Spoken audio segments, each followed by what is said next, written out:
Hello, everybody. Hope you had a good time at Thanksgiving, spending time with your family or your loved ones, and had a moment of bonding there and really just nostalgic. And then we get to do it all over again, or at least we will here in my family for Christmas next month. And then, because today's the last day of November for me, and I'm looking forward to that. So no matter what you're celebrating, whether it's Christmas, Hanukkah, or any other type celebration that you're doing, I hope you enjoy it with your family. All right, so today I'm going to talk about Avid. And the subject is not specific to just Avid. There's others that do it. But I'm going to talk about this whole thing in subscription or perpetual. Perpetual basically means you own it. They can't ever take it away. Subscription means you have to pay to keep using it, and they can take it away if you don't pay them their dinero.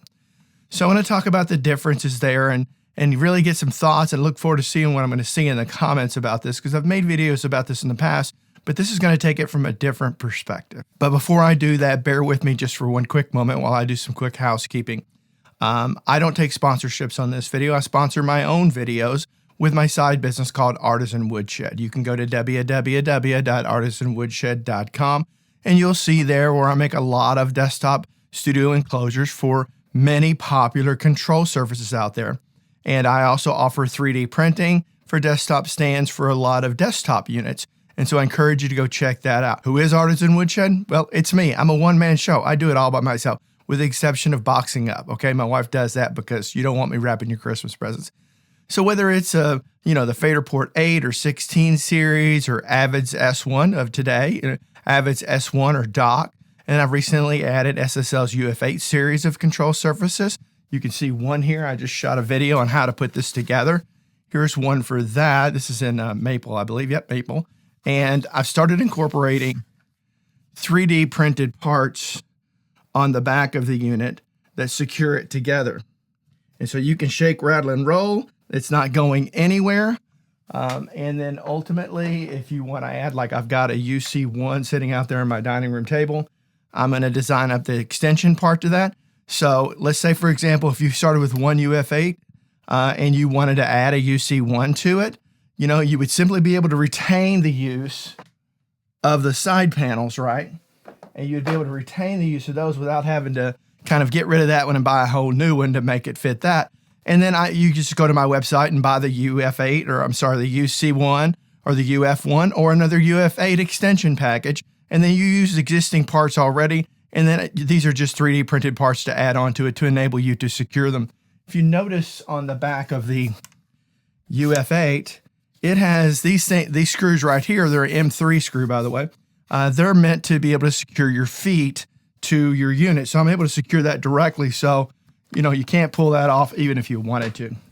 And it keeps it perfectly lined and perfectly secure. I had a fellow call me up yesterday, as a matter of fact. We talked for a little while, or the day before yesterday.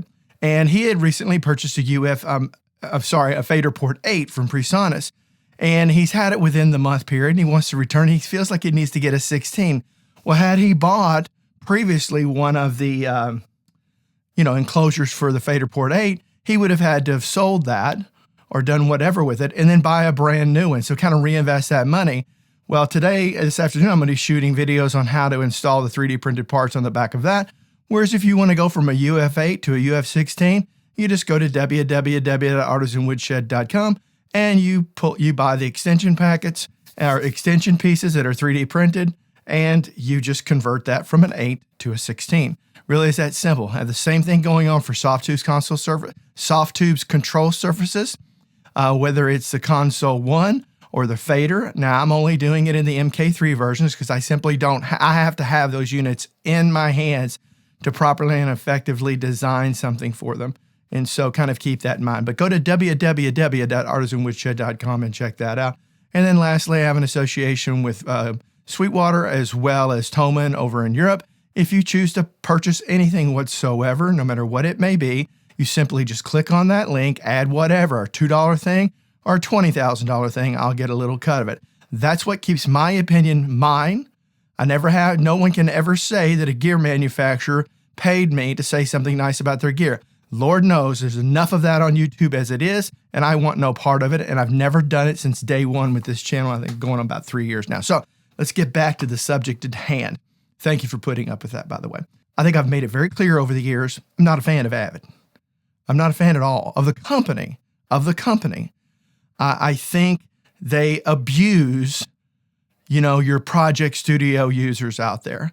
And I choose that word carefully, but I think it accurately describes it. I don't think they care about you. I don't think they ever have cared about you. Ever, since the name Avid was put on the logo. Even going back to when Avid owned DigiDesign still ran it on its own independent thing, and Avid stayed out of it. Okay. Now, Avid does still dominate the movie picture and the broadcast world. They dominate that and will for the foreseeable future. There's no question about that. As far as studios go, well, most of your major studios have gone out of business, okay? And the ones that are thriving are the ones that do an incredibly good job. But where you may have a choice of 10 or 12 in a particular region, you may only have 1 or 2 today. I'm thankful those guys are still out there doing it. Maybe one of you out there watching this are one of those people. Keep up the good work. So when you look at Avid and then you look at their products, now there is a dichotomy there for me. I don't know if that's the right word or not. I'm not a highfalutin guy. I grew up in a small town in Kentucky, so I'm kind of picking and choosing words out of my rear end. But there's a conflict there for me, for some sense. That's a good way of saying it. And that is, I can't stand the company, but I think they make outstanding products. I think the S1 series and the dock are absolutely phenomenal. I think Yukon is without a doubt the best operating, let's see what I'm going to call it, control surface operating system, whatever you want to call it. It doesn't matter. It's absolutely fan-freaking-tastic. But you can't use it with everything. You can use it with Cubase. You can use it with Avid's own products, be it Pro Tools or Media Composer and the like that. There may be some others you can do your own research on that. But I have gone through all the various control surfaces, but I do love their products. And still to this day, mainly because I grew up in Pro Tools. I had been, up until about 3 years ago, I had been a Pro Tools. I started out on TDM, and then I went to HDX. And I was an HDX user up until about 3 years ago. And proudly so. But I started seeing the writing on the wall really the last 2 years of that, where I got really disenfranchised with Avid as a company when I saw that they still thought that they were the king of digital audio workstations, that they were the only viable choice for people out there like you, okay, and me, and they charge an exorbitant price for their products compared to others. Now, that has all since changed somewhat, and it's gotten somewhat better, but it took people like me and some others out there kind of yelling at them. I remember I got in a conversation with one of their executives of product development one day, and he just wanted to win me over to his side, and he realized that wasn't going to happen. And then he started bringing in, we could turn this into a legal thing, and I just laughed at him. I literally laughed at him and said, "Good luck with that. Let's see who wins, and let's see who wins in public opinion." And I've never had a conversation with them since. So if you use Pro Tools, I'm not here to say you've made a bad choice or whatever. These are all independent choices of each other. I still think Pro Tools is absolutely fantastic. I don't think there's a better digital audio workstation out there for editing audio, and I own them all the major ones. I own them all. I primarily use Cubase these days /Nuendo. That's my primary choice. But there are things that I could do in Pro Tools that were so much easier that you simply can't do without a whole bunch of workarounds in Cubase. And there are times that drives me absolutely nuts. That said, Pro Tools is a great product. Now, for those of you up and coming, right? For those of you just getting started, I don't want you to believe for 1 second for you to take this seriously that you've got to use Pro Tools. The only reason, and I mean the only reason I think you should consider Pro Tools is if you do a lot of collaboration, and I mean a lot, like day in and day out, week in, week out, on and on and on with other people where you need to share sessions, then that makes perfect sense. Don't think for 1 second that you've got to be able to create it in Pro Tools to send it in and have another mixer or studio go somewhere else and be able to add to it or mix it or do whatever they need to it. Don't think that you need to do that. You can bounce out the stems however you want and do what you need to do in that studio and then import that right back into your digital audio workstation of choice, okay? So you don't feel the need to do that. So if you are choosing, and that's what I'm going to talk about today, if you are choosing to go Pro Tools, and by all means, I'm not here to stop you from doing that. I'm just curious to see what many of you think about this. Obviously, there's a huge push for subscription with Avid, and there has been for years now. And I really started to get frustrated here lately because this time of year, Avid always has their sales, which every manufacturer, every business out there that sells products, they do that, and there's nothing wrong with that whatsoever. However, they leave one important product out. And they're only giving you that 20% discount that you're probably getting flooded with on a daily basis on your social media, as well as your email, okay? That 20% discount on subscriptions only. Subscriptions only. Do you see them offering that for perpetual? I've looked hard. I've looked real hard. I've even logged into my Avid account to see, because I'm using Pro Tools right now. And yes, I still go back to it for old sessions that I've done if I need to pull them back up. That's like 3-4 years old. And there's been nothing come out in the last 3 or 4 years that's going to be that compelling to me to make me want to upgrade. There have been some things that are nice and I do like, but typically, historically with Avid, is they just throw it out there and they make people like you and me beta test. I would rather wait another year and a half, let those things get worked out, and then upgrade if I was going to upgrade to it. I think most users out there historically do not upgrade every year with Pro Tools products. And it wasn't until a couple of years ago that you could even do that. If you let it lapse, you had to buy it all over. You had to buy it all over again. You couldn't upgrade. That started a couple of years ago, and I'm going to tell you flat out right now, I'm not saying this egotistically, but that happened because of a lot of grief that I gave Avid about that, because I was relentless on them about that, because I'm always looking out for guys like you, because I'd want somebody to look out for me. So subscription, I'm just curious, how do you justify subscription? I understand, it fits a budget. It does. Now, I will say if you're on the education discount and you're paying for the subscription, this doesn't apply to you, because that is very compelling of a price. It's very inexpensive, and I can't argue against doing that. None whatsoever. But for those of you that are paying for that subscription, why? What are you getting out of it? You're so-called getting the most up-to-date version of Pro Tools? In 20 years of working with Pro Tools, I don't know anybody that wanted to stay up-to-date every year. It just brought problems after problems after problems, because, again, they just dump it out there and tell us to figure it out. Most of us, now that maybe it'd have changed for some people, I don't know, but most of us would stay at least 2 versions behind and then upgrade later on. That's what most of us would do, because we needed a stable system. We didn't need to go in and deal with headaches. So what are you getting out of that subscription? Well, Avid will say you get all of our great plugins. I mean, they've got some good plugins as far as that Pro Pack comes. They've got some good ones, but give me a break. You can get plugins from anywhere. I would tell you, if you're going to subscribe to Plugin Alliance.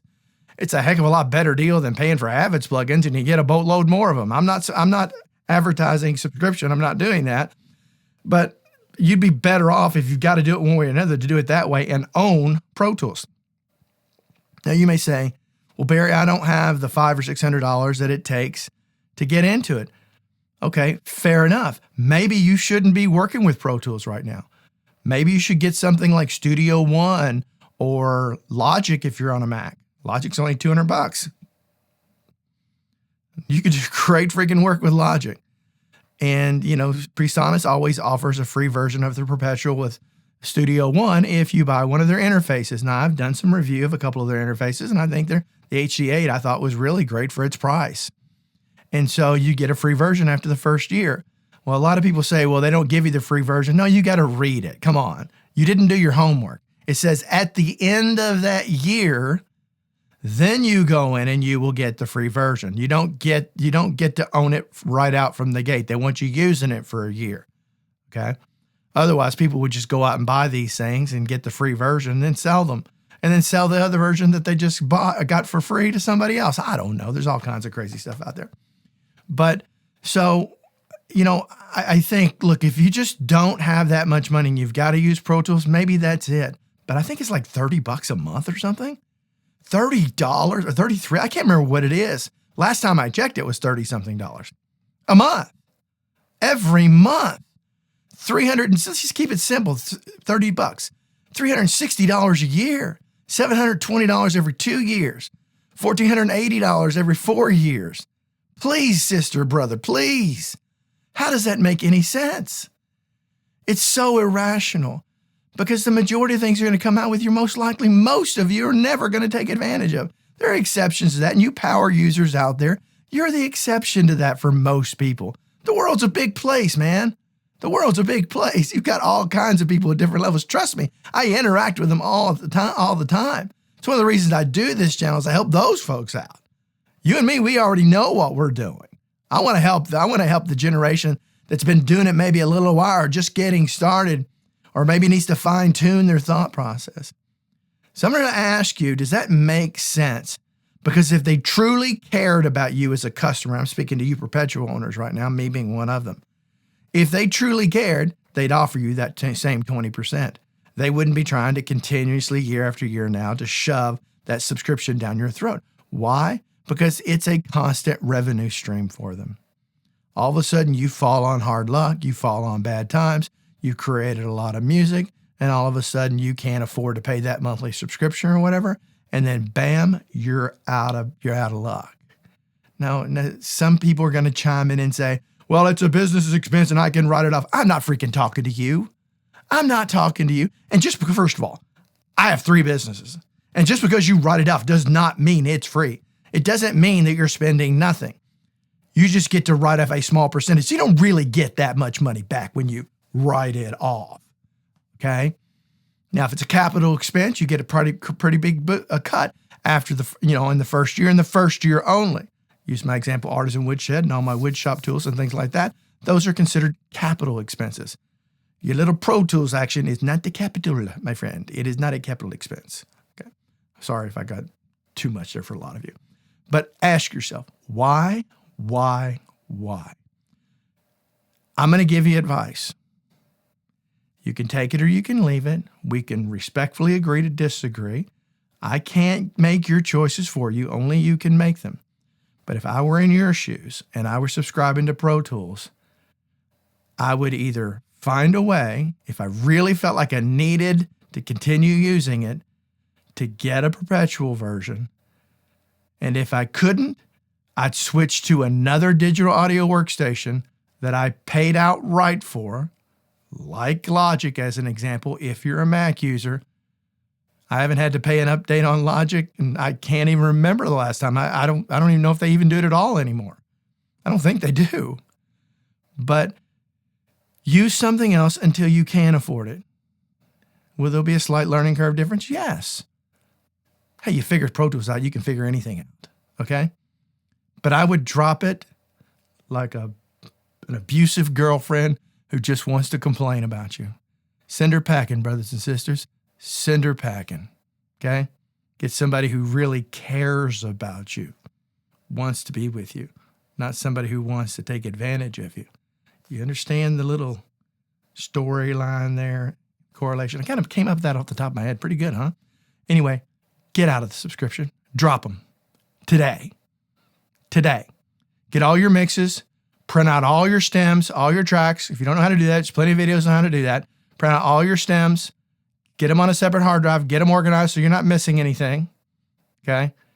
And then drop Avid like a bucket of hot coals on Christmas Eve. Just drop it, okay? You want to get a present on Christmas. You want to be a good boy. Go somewhere else.